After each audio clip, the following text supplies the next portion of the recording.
Thank you very much. Thank you. Thank you. I'm Stewart Lee. Welcome to Stewart Lee's comedy vehicle. The sat-nav is off. Every week I'm talking about different things. That's how it works. You've seen television before. Tonight we're going to be talking about books. Now, if you've only ever read one book in your life, I highly recommend you keep your mouth shut. The world of books used to be a magical thing, didn't it, the world of books? But in 1439, when Johann Gutenberg invented the printing press, could he ever have foreseen the nightmare scenario where one day every single person in Britain would own their own copy of Russell Brand's My Bookie Book? You can read Russell Brand's autobiography and dismiss it as rubbish, if you like. Or you can dismiss it as rubbish without reading it to save time, if you prefer. Well, the world of publishing is in crisis. It's no coincidence that the worst published writer in the world today is also one of the world's most successful writers, Dan Brown.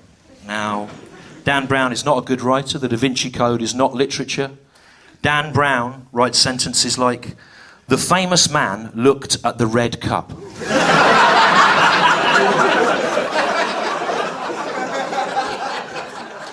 And it is only to be hoped that Dan Brown never gets a job where he is required to break bad news. Doctor, is he going to be all right? The 75-year-old man died a painful death on the large green table. It was sad. But for the past 500 years or so, we've been happy, haven't we, with the same basic categories of literature: fiction, history, biography, poetry.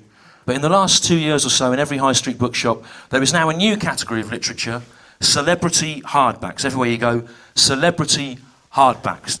And I've become mildly obsessed with the notion of celebrity hardbacks. I went on Amazon and I bought 6 Jeremy Clarkson books, which you must never do, because it will change your Amazon customer profile in a way that can take literally thousands of man-hours to correct. Other customers who enjoyed The World According to Clarkson also purchased Mein Kampf, Women and Their 4 Uses by Jeremy Clarkson, Saplings I Have Crushed by Jeremy Clarkson, Hotwire Your Hamster by Richard the Hamster Hammond. He's not a real hamster. But my favourite celebrity hardback is actually this one. This is the second volume of autobiography by a Radio 1 disc jockey called Chris Moyles. The first volume of his autobiography is called The Gospel According to Chris Moyles. This is the second volume, and it's called The Difficult Second Book, which is a title that suggests a degree of irony and self-awareness largely absent from the text itself. It begins thus, in big letters: "Welcome, reader, to the first page of text." And you might look at that and think, that's funny and clever, but it isn't.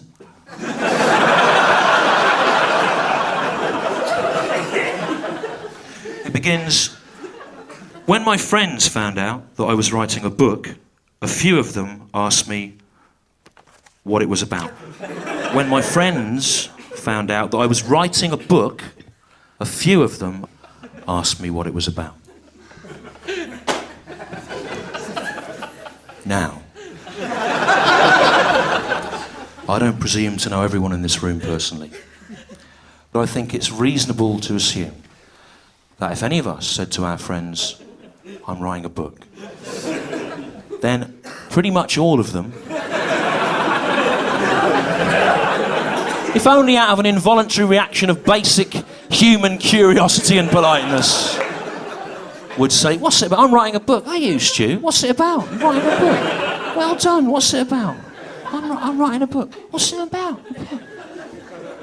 But when Christopher Moyle said to the friends, his own friends, friends of Christopher Moyle, said, I'm writing a book, they just went...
Even the news that one of their number was writing a book was not enough to stir the friends of Chris Moyles from their alcohol and porn-induced comas. He goes on, when my friends found out that I was writing a book, a few of them asked what it was about. Well, writes Chris, the truth is, it's about nothing.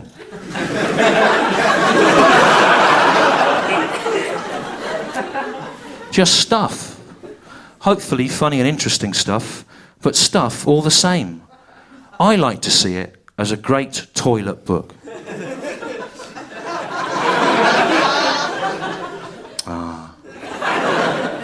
The vaulting ambition of the writer. Oh, Icarus. Fly not too near the sun, lest thy waxy wings should melt. A great toilet book, that was his highest ambition for this text. That it should be a book you could take into the toilet and defecate to whilst reading. A great toilet book.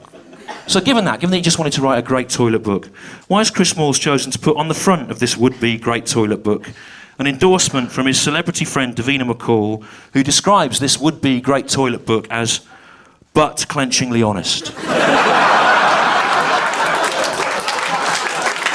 Therefore defeating the only purpose that he had in mind for this when he wrote it, the tragedy of it, the tragedy of the man.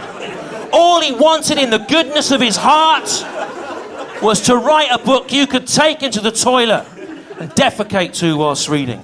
But so honest did he make it, so honest was it, in its nakedly honest depiction of, for example, the time that Comedy Dave put a pound coin in the pub urinal.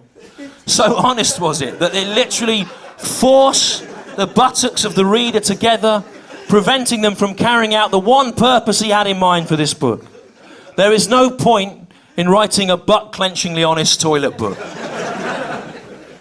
Did William Tyndale burn at the stake in 1536 in the cause of vernacular English literature so that you could read the Gospel according to Chris Moyles? No, he didn't. In the early 1500s, William Tyndale was one of a small band of radicals who defied Pope Clement VII and translated major works into English so that anyone could read them. I know a lot of people think I am hanging out with the rich and famous, but I'm not. Normally, I sit in my local with a few pals and just talk shite like everybody else.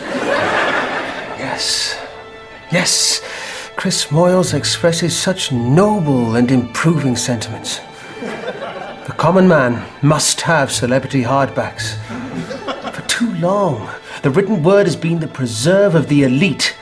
William Tyndale, copying the Gospel according to Chris Moyles into English. When it comes to Loverty visits, by the way, I can usually last a few drinks before going. But when you decide to visit the boys' room, that's it. It's all over. As Comedy Day says, Once you pop, you just can't stop. Tyndall!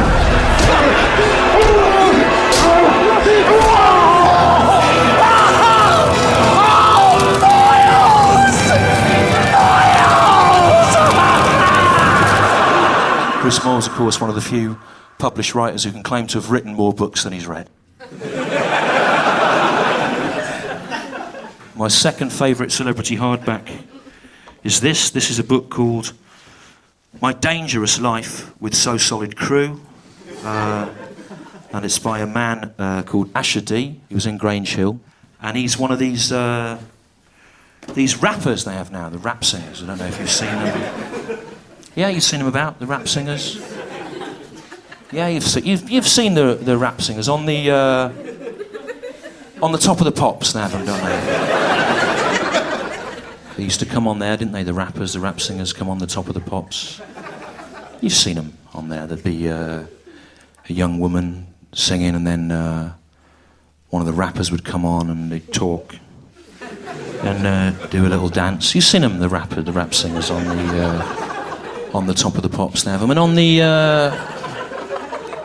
a lot of the adverts now, they might have a rap singer on one of the adverts. There might be a sausage or some wool or something, and there'll be a rap about it, about how good the sausage is. You've seen him on the top of the pops and on the adverts. You've seen the rap singers. You've seen them. Yeah, you've seen them. You know I'm talking about the rap singers. On the films they have them now. You might see a film in the pictures, and James Bond or someone, he might go in one of these nightclubs, and there'll be a rapper in there doing a rap. You've seen them. Yeah, on the top of the pops and in the adverts, in the films they might have them. And in the shopping centre you see them as well, don't you, the rappers? They run along there's like a handrail, a banister along the steps there. They run along the handrail, don't they? And they get to the end, they go, oh, like that. Yeah, in the shopping centre. By where the multi-story is. They run along the rap singers. They run along the banister, don't they? The handrail, where the steps go down. And they jump off there onto the disabled access ramp. They might jump down on there, where the wheelchairs go. Not when there's one there. They just jump down. They go like that. The rap. So you see them on the top of the pops, and on the handrail. They run along the handrails, don't they? By the shop, by where the multi-story is, and where the corn exchange is. By the corn exchange, you see. And then they're on the ramp, aren't they? On the disabled ramp, and they jump up off there onto it's like a little wall about that high, but it's not made out of concrete. It'd be like logs that have been sawn in half and put up. And they jump up on there. Well, there's flowers in flower bed. They jump up on there. Yeah, the rappers, the rap singers, you've seen them. By where the corn exchange is, by the multi-story. Yeah, they run along the banister of the steps, and they go like that, and then they jump down on the. It's not just for wheelchairs, prams as well can go on it. Then they jump up on the little wall thing. Then they flip off there, don't they? And they run along the rappers to where there's, where the shopping trolleys come out from Sainsbury's, and there's like a Perspex kind of cover over it. They jump up on there, don't they? Yeah, and they go, oh, like that. Why the corn exchange round the back of the multi-story. The rap singers, you see them.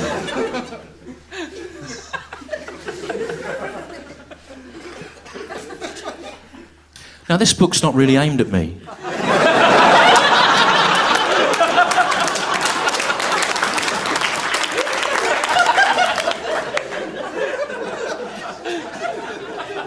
Because it was different, wasn't it, when we were young, the rap singing. It was Public Enemy and Ice-T and NWA, and it was all, social comment and all political and about the police and stuff like that.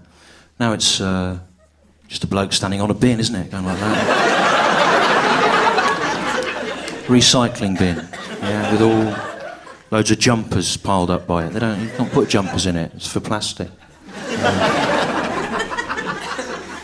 So as I say, this book's not really aimed at me, but I actually found out about it because I was listening to the Today programme on Radio 4 one day, as everyone should. And John Humphreys was interviewing Asher D, about this book. And it was obviously an attempt by Radio 4 to kind of broaden its pop cultural horizons and cover some aspects of modern life, which I'm thoroughly against. I don't think Radio 4 should do. I don't think Radio 4 should even know what the rapping is. In fact, I think any time that anyone at Radio 4 spent researching popular culture was time wasted, which would have been better spent making a documentary about Moss or another Radio 4 comedy programme in which all the comedians' voices go up at the start of a sentence and then down at the end. You're listening to a Radio 4 comedy programme, everyone's going up like that, and then along at the same level while more news-based jokes are delivered, and then down at the end and it's finished. You're listening to Radio 4, everything's gone up like that, and then down and the joke's over. It's Radio 4 comedy programme where pitch and rhythm are considered acceptable substitutes for content and wit. What on earth is he talking about? I don't know. Seems to me like a rather unreasonable generalisation, although, to be fair, I have been talking like this since I left Cambridge in 1986. And so have I. Does anyone fancy going to the Yorkshire Grey for a few swift halves of Samuel Smith's, a packet of pork scratchings? And some nuts. But nevertheless, I was very grateful to Radio 4 for alerting me to this book, because I read it and I enjoyed it. I enjoyed Dee's philosophy of life, which is that it doesn't do to over-perfect things. And I also like this book because when I read a book, I don't like there to be too many words in it. What I prefer is for it to be mainly pictures of the same man over and over again in a variety of different hats.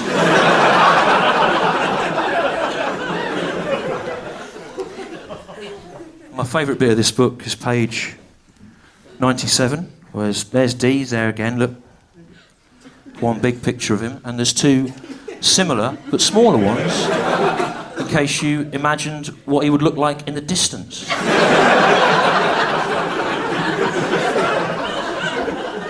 There he is, he's near to you, there, and over here he's gone far away.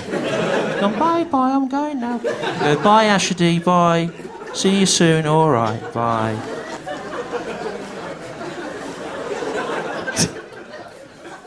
The best bit of this, right, he writes, it's the same thing with me going to jail.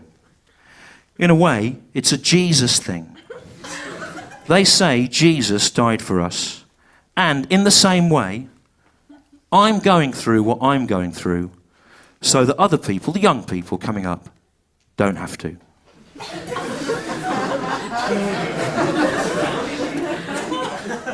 Now, is it just me, or did Asher D from the So Solid crew, and Grange Hill he was in when he was young, did he just suggest, without any degree of irony, that he is the new Jesus? And if that's the case, why wasn't that used as a more visible marketing thrust for this book? They should have put on the back, I got the gun because I feared for my life, my family's life, and the life of my friends. I felt that if I had a gun, I would be equal to anyone who comes to me to kill me. I would have as much chance of killing them of defending myself. Also, I am the new Jesus. It's fun doing that joke here, but of course the danger is it's been broadcast now. And maybe Asher D or a member of the So Solid crew has seen that. And if you are Asher D or a member of the So Solid crew watching tonight, then yes, I am disrespecting you. I am disrespecting you to the max. Maximum disrespect.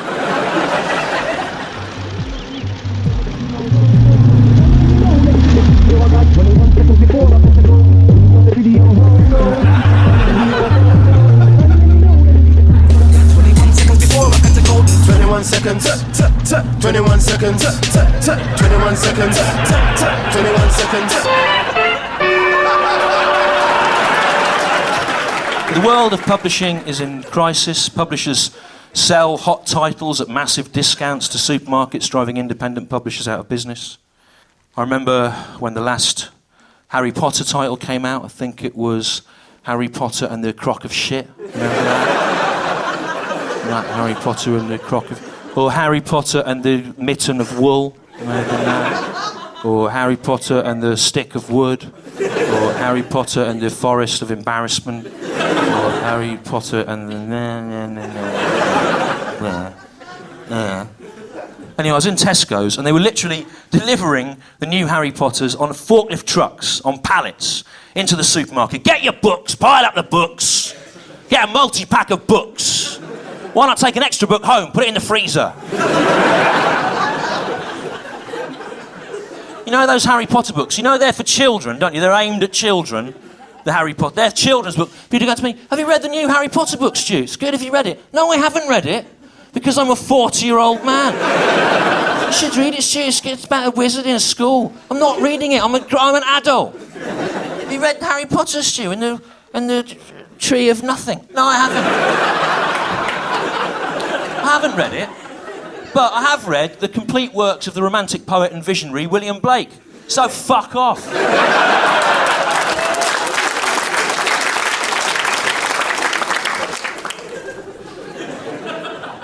Tragic Lives is another new genre of literature. Tragic Lives.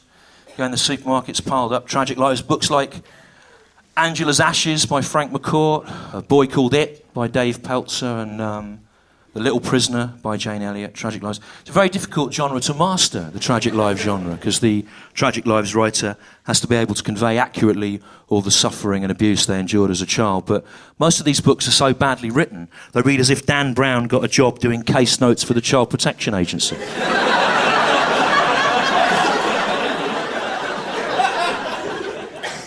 The bad man's cruel hand hit my nice face.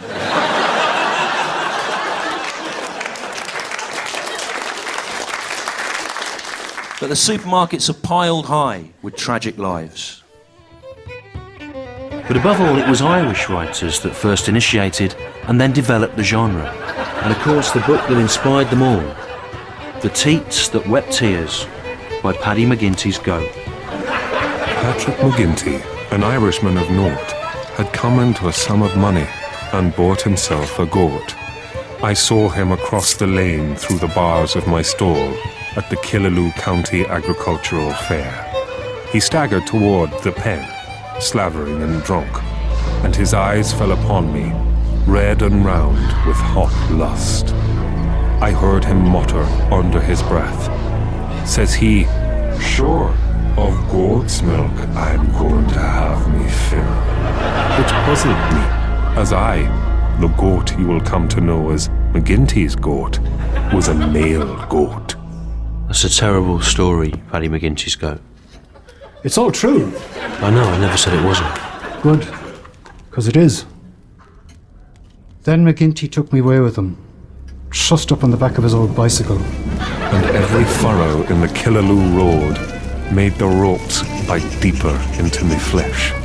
And when McGinty got me home and spun me over on the sticky parlour floor, intending to suck the milk direct from me dugs, he realized I was not the goat he had imagined. "Never mind, little boy goat," he hissed. "You'll do. Oh yes, you'll do all right." And of course, knowing no better, I just shut my eyes and submitted. I know that you get hundreds of letters a week of people asking for advice who find themselves in similar situations to yours. What sort of thing do you say to them? I don't bother reading them, to be honest with you. Just leave them there, can't be arsed. After I'd been with McGinty a few weeks, a man approached me in the road. "Are you McGinty's goat?" he asked. I nodded. "I've heard all about you," he said. "Everyone has." Realizing there might be a book deal in it at some stage, I opened my mouth. But if you want to hear any more about my suffering, you'll have to read the book. $12.99 in all good bookstores. But the problem is now, you see, what to write about next. You don't fancy taking me outside and beating the shit out of me with a poker or something like that, do you? What does it tell us about our civilization that the notion of the book is held in such low esteem that it is possible to append the word book to the word toilet and make the compound word toilet book? Toilet book. No. Library book, yes. Children's book, yes. Poetry book, yes. Toilet book, no. Toilet paper, yes. Toilet brush, yes. Toilet duck, you can have toilet duck. Toilet book, no. Apparently the 18th century polymath Thomas Young was the last person to have read all the books published in his lifetime. That means he would have read all the Shakespeare and all the Greek and Roman classics and all the theology and all the philosophy and all the science. But the same man today, a man who had read all the books published today, would have had to have read all Dan Brown's novels, 2 volumes of Chris Moyles' autobiography, The World According to Clarkson by Jeremy Clarkson, The World According to Clarkson 2 by Jeremy Clarkson, The World According to Clarkson 3 by Jeremy Clarkson. His mind would be awash with bad metaphors and unsustainable reactionary opinion. One long anecdote about the time that Comedy Dave put pound coins in the urinal. In short, the man who had read everything published today would be more stupid than a man who had read nothing. That's not a good state of affairs. Toilet paper, toilet book. No. You would not wish this on the red arse of your worst enemy. Thank you very much. Good night.